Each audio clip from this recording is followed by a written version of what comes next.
Jackie, binuking itong si Beyonce kung ano ang tunay niyang kulay sa likod ng camera. So, syempre guys, bago natin pagpatuloy ang ating pag-support today's video, kung bago ka pa lang sa aking channel, please subscribe, like, and pakit na rin po natin guys ang notification bell upang ma-update po tayo tuwing ako po ay nag-upload sa mga viral and trending video. So, alam niyo ba guys na itong si Kalinga pa Jackie ay hindi rin naman niya natiis na hindi sabihin ang katotohanan kung anong tunay na kulay itong si Beyonce.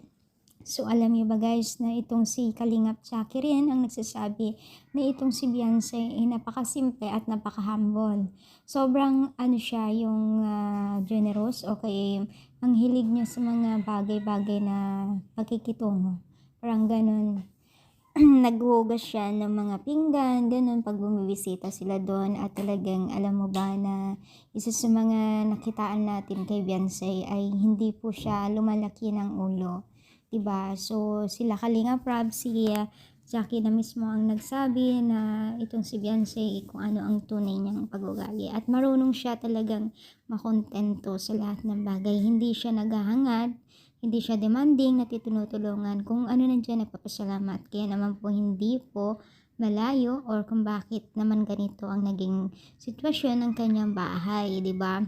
Ang pabahay sa kanya ay isa sa mga siya yung pinakamahal milyon ang nabitawan dyan ng Team Kalingap at sponsor. Kaya deserve naman po ito ni Beyonce dahil kita naman po natin kung ano ang kanyang tunay na kulay, diba? So, sana tuloy-tuloy ang pagiging isang Beyonce niya, pakahambol at pakikitungo sa lahat ng bagay.